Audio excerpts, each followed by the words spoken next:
din tayo.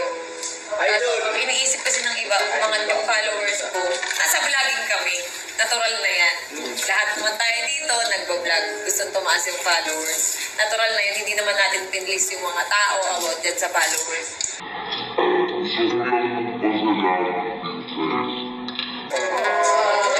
Yung tinulong ko sa'yo, yung opportunity na binigay ko sa'yo.